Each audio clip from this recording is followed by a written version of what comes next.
Nakaka-stress na ba ang lahat? Parang kahit anong gawin mo, may kulang pa rin. Tambak ang gawain, kulang ang oras, at minsan, pati sarili mo, parang nalulunod na sa pagod. Kung nararamdaman mo yan, hindi ka nag-iisa. Pero heto ang tanong, paano mo haharapin ang stress nang hindi ka nauubos? Sa video na to, pag-uusapan natin ang 9 na simpleng paraan para labanan ng stress. Hindi mo kailangang maging expert. Kailangan mo lang simulan. Number 1, alamin mo kung ano ang nagpapastress sa'yo. Mahirap kalabanin ang isang bagay na hindi mo kilala. Kaya ang unang hakbang para ma-manage ang stress ay ang simpleng tanong na, ano ba talaga ang nagpapastress sa akin? Minsan kasi, pakiramdam natin, pagod na tayo. Pero hindi natin alam kung bakit. Parang ang bigat-bigat ng dibdib. Parang ayaw mo nang gumalaw. Pero hindi mo ma-point out kung ano ang dahilan. Ang ending, tuloy-tuloy ang stress. Kasi hindi mo alam kung saan ito nanggagaling. Kaya mahalagang maging self-aware. Subukang mag-pause kahit sandali. At tanungin mo ang sarili mo, ito ba ay dahil sa trabaho? May problema ba sa pamilya o relasyon? Napupuno na ba ako ng responsibilidad? O baka ako mismo ang nagpapahirap sa sarili ko dahil sa sobrang pag-iisip o pag-expect? Pwede kang gumamit ng journal o simpleng notes sa phone para isulat ang mga sitwasyong nagpaparamdam ng stress sa'yo. Halimbawa, nagka-anxiety ako kaninang umaga kasi late na naman ako sa trabaho. Mula doon, unti-unti mong makikita ang pattern. Minsan, paulit-ulit lang pala ang dahilan. Kaya kapag nakilala mo na, mas madali mo nang maiiwasan o mapaghahandaan. Isipin mo, parang GPS yan.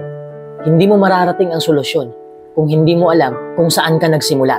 So kung gusto mong mapagaan ang pakiramdam mo, unahin mong tukuyin, ano ba talaga ang nagpapabigat sa akin? Kapag alam mo na, mas madali nang hanapan ng paraan. Number 2, mamuhay ng isang araw sa bawat panahon. Alam mo ba kung bakit tayo madalas na stress? Kasi iniisip natin ang buong buwan, kahit Lunes pa lang. Iniisip na agad ang resulta ng project, kahit hindi pa nagsisimula. Nagpapanik tayo sa mga what if, kahit wala pang nangyayari. Halimbawa, paano kung hindi ko matapos tong trabaho sa deadline? Paano kung mawalan ako ng pera sa susunod na buwan? Paano kung hindi ako matanggap sa application ko? Paano kung magkakasakit ako? Minsan, wala pa kang nangyayari, pagod na pagod ka na. Pero ito ang tanong, may magagawa ka ba ngayon tungkol sa lahat ng yon? Hindi lahat, di ba? Kaya ang solusyon, mamuhay ng isang araw sa bawat panahon. Ano ang ibig sabihin nito? Simple lang. Isang araw lang ang harapin mo. Yung araw, ngayon. Hindi bukas, hindi next week, hindi next year. Parang pagkain yan, hindi mo kayang lunukin ang buong pizza ng isang subo. Kailangang isa-isa, slice by slice. Ganon din ang buhay. Kapag sinubukan mong lunukin ang lahat ng problema, lahat ng plano at pangamba ng sabay-sabay, mapapaso ka. Ma-overwhelm ka, matutulala ka, stress agad. Isipin mo to, may estudyanteng may final exams sa dulo ng buwan. Tuwing gabi, iniisip niya lahat ng subjects, lahat ng kailangang reviewin, at lahat ng posibleng bagsak niya. Sa sobrang pag-aalala, hindi siya makapag-aral. Ayun, lalong walang natapos. Pero paano kung sinabi niya sa sarili niya, ngayong araw, math lang muna, isang subject lang, yung iba bukas na ulit. Mas magiging kalmado siya at mas may magagawa. Ang utak natin parang cellphone din. Kapag masyado mong pinapasabak sa maraming app, naglalag. Pero kapag isa-isa lang, smooth, mas nakakapag-focus ka. Kung andito ka ngayon, hindi sa nakaraan, hindi sa hinaharap, mas productive ka. Mas aware ka, mas present ka. Madalas, ang mga iniisip nating problems ay mga hindi pa nangyayari. Bakit mo iiyak ang problema ng bukas kung hindi pa nga sigurado kung mangyayari? Bago ka matulog mamaya, tanungin mo ang sarili mo. Ano lang ba ang kailangan kong asikasuhin bukas? Huwag mo nang isali lahat. Isa o 2 bagay lang. At pagising mo, ang mindset mo, ito lang muna ang harapin ko ngayon. Mamaya na ang iba. Ang araw-araw ay may kanya-kanyang laban. Huwag mong labanan ang buong digmaan sa isang araw lang. Isa-isang hakbang, isa-isang tagumpay, isang araw lang sa bawat panahon. At kung nalilimutan mo to, balikan mo lang ang simpleng paalala na ito. Ngayon muna, bukas na ang bukas. Number 3, magtakda ka ng makatwirang pamantayan. Alam mo bang, isa sa mga dahilan kung bakit tayong madaling ma-stress ay dahil masyado tayong mahigpit sa sarili natin. Oo, yung tipong gusto mo, lahat ng ginagawa mo, perfect. Walang mali, laging tama, laging mahusay. Pero teka, tanong ko lang, realistic ba yun? Minsan, mataas masyado ang pamantayan na itinatakda natin para sa sarili natin. Na parang kailangan laging top performer, kailangan laging productive, kailangan laging okay. At kapag hindi natin naabot yung standards na yon, anong nangyayari? Nafu-frustrate tayo. Naiinis tayo sa sarili natin. Tapos, sa halip na ma-motivate tayong bumangon, lalo tayong nadadala ng stress at guilt. Halimbawa, isang estudyante na gustong laging 100 ang score. Kapag 95 lang nakuha, malungkot na agad. O isang empleyado na gusto bawat project flawless. Kapag may maliit na pagkakamali, parang gumuho na ang mundo. Pero ang tanong, sino bang nagsabi na kailangan laging perpekto? Madalas, tayo lang din ang gumagawa ng pressure na yon. Ang solusyon, magtakda ng makatwirang pamantayan. Ibig sabihin, maging realistic. Hindi naman ito excuse para maging pabaya o tamad. Pero ito ay paalala na hindi mo kailangang maging perpekto para maging sapat.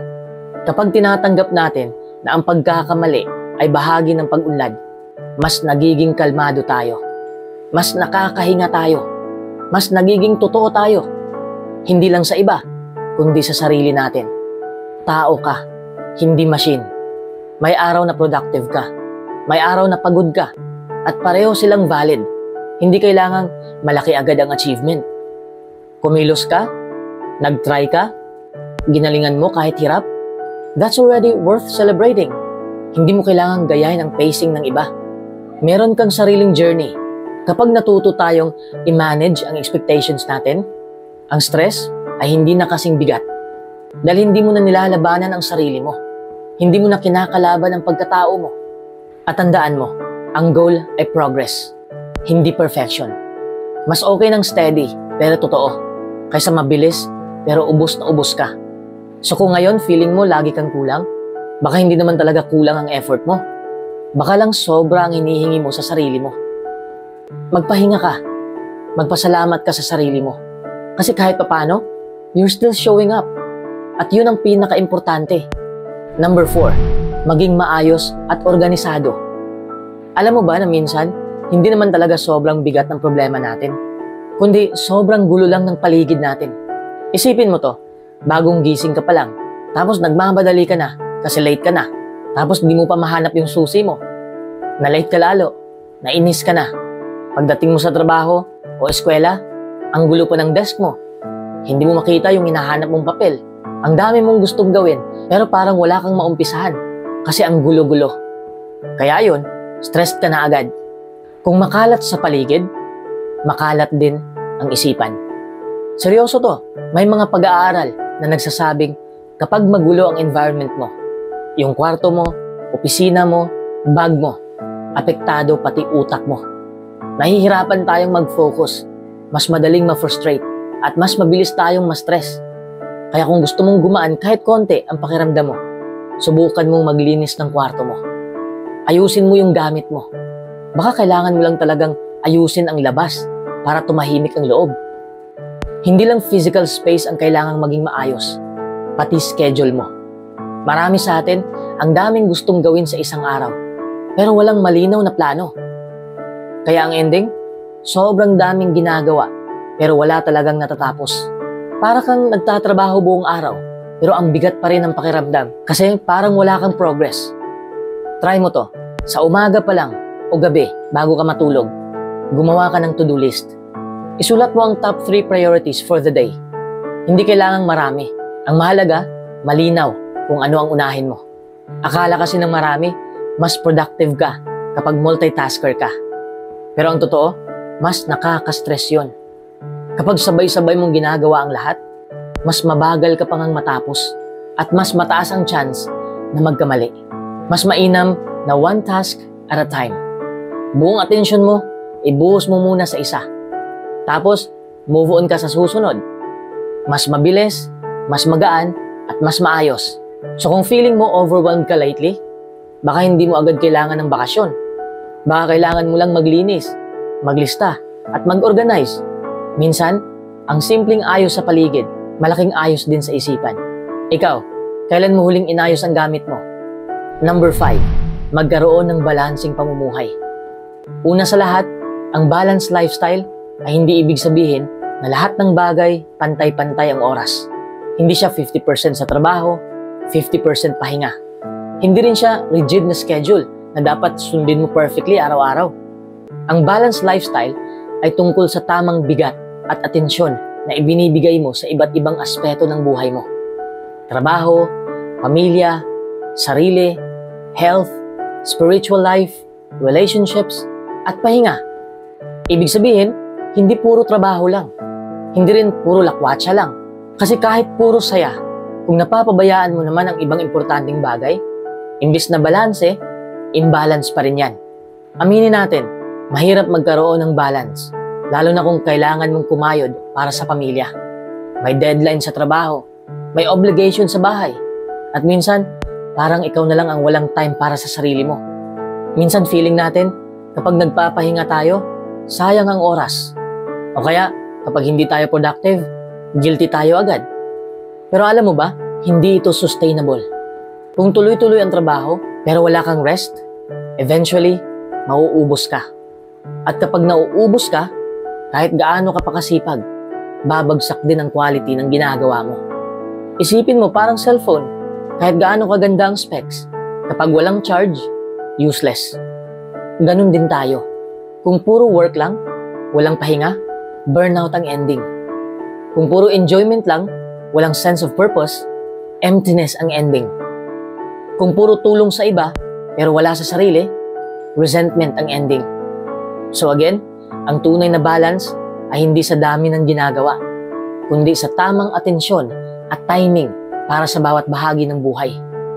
Ang balanced life ay hindi perfect life.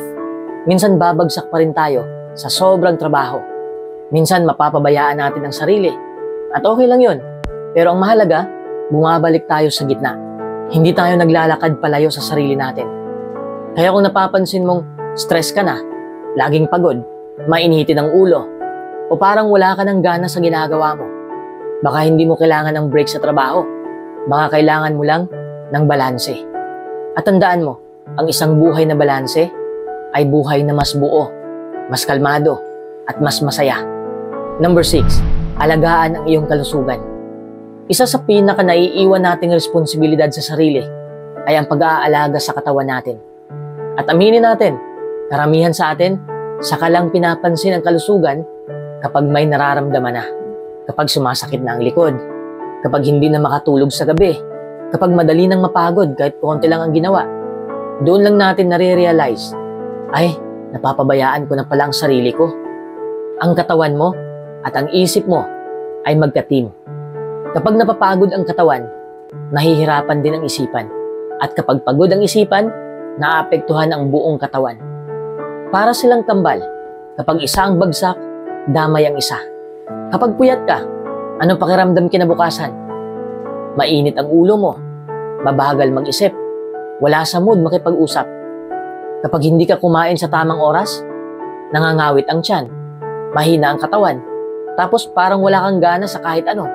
At kapag walang kahit konting ehersisyo, parang nananahimik ang stress sa loob ng katawan mo. Nakatambay lang, naghihintay sumabog. Kaya hindi talaga pwedeng ihiwalay ang physical health sa mental health. Matulog ka ng sapat. Alam kong alam mo na to, pero malamang binabaliwala mo pa rin.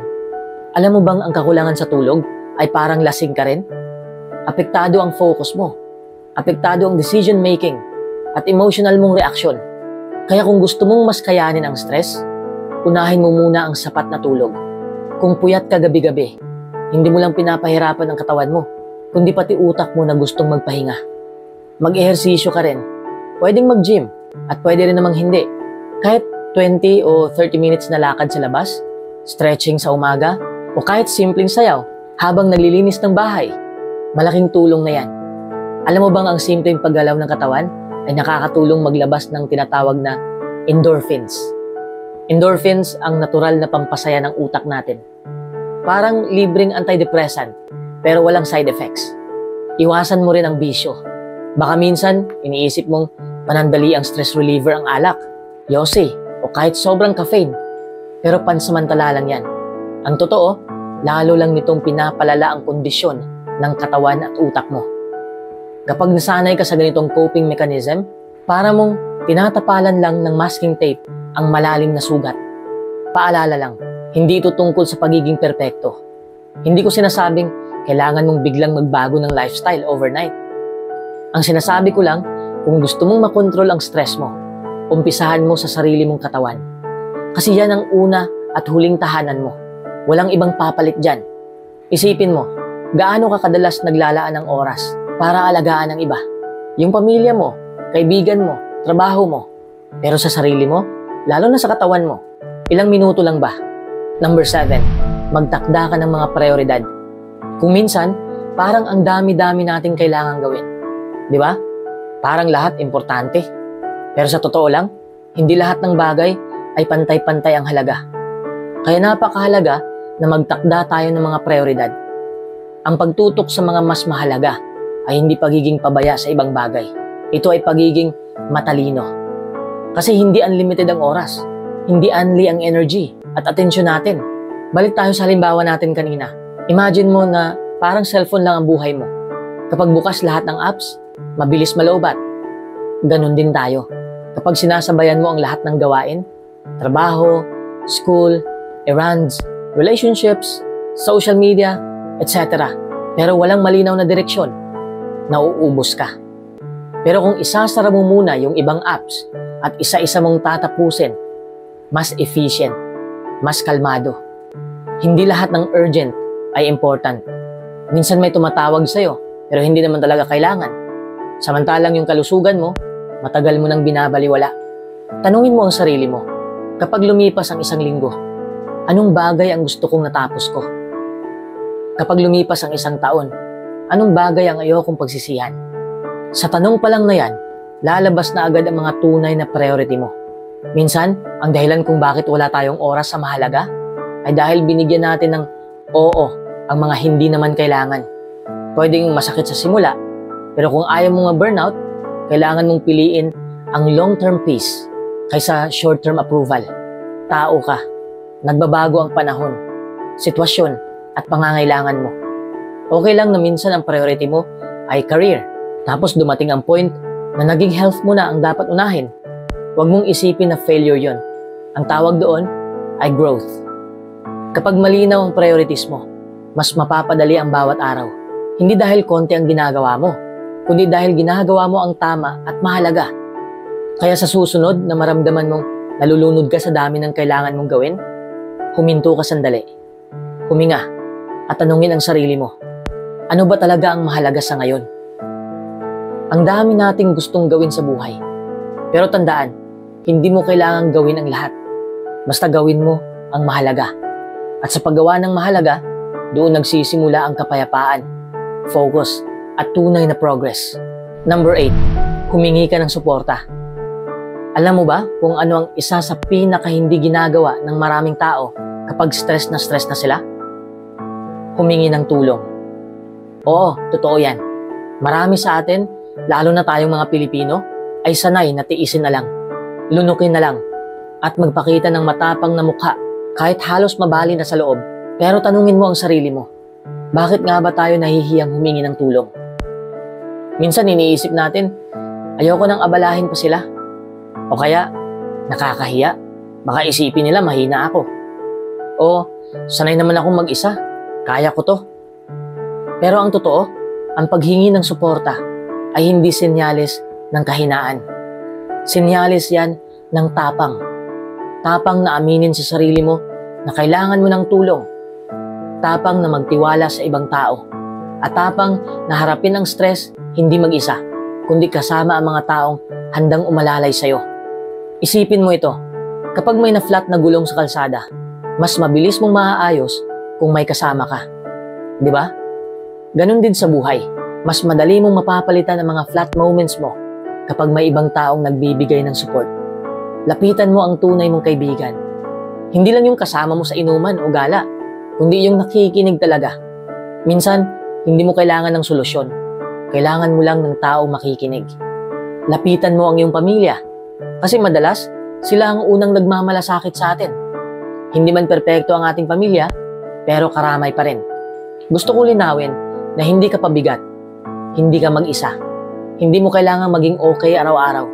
At kung may mga araw na parang hindi mo na kaya, sana maalala mong may mga taong handang tumulong, handang makinig, at umalalay sa'yo. Pero kailangan mo ring payagan ang sarili mong tanggapin yung tulong. Kung nahihiya ka pa rin magsimula, subukan mo lang mag-send ng simple message sa isang pinagkakatiwalaan mong kaibigan.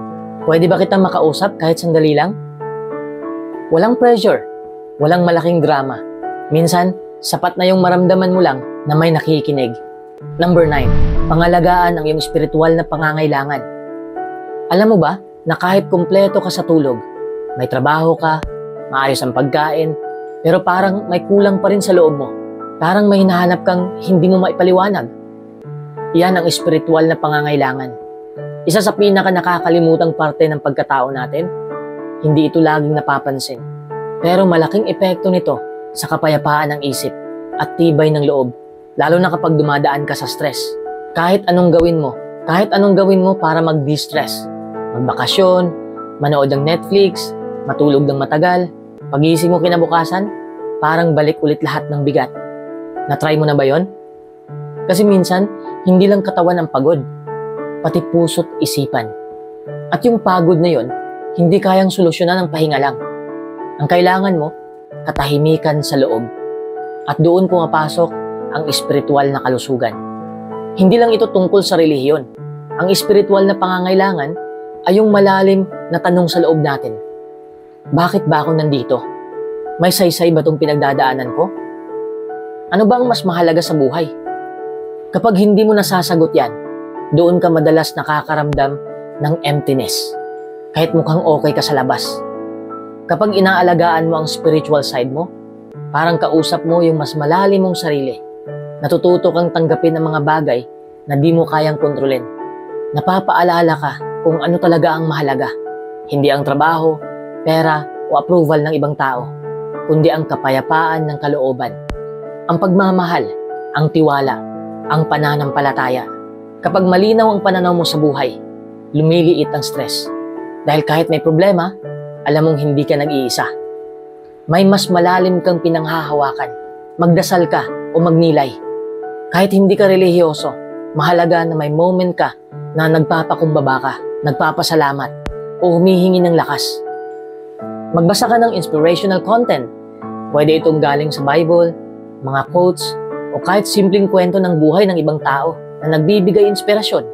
Makisama ka sa mga taong positibo ang pananaw, hindi lang puro chismis o drama. Hanapin mo rin yung mga taong may lalim, yung kayang magpayo at magbigay ng lakas ng loob. Hindi lang pagkain, pananamit at tirahan ang kailangan natin.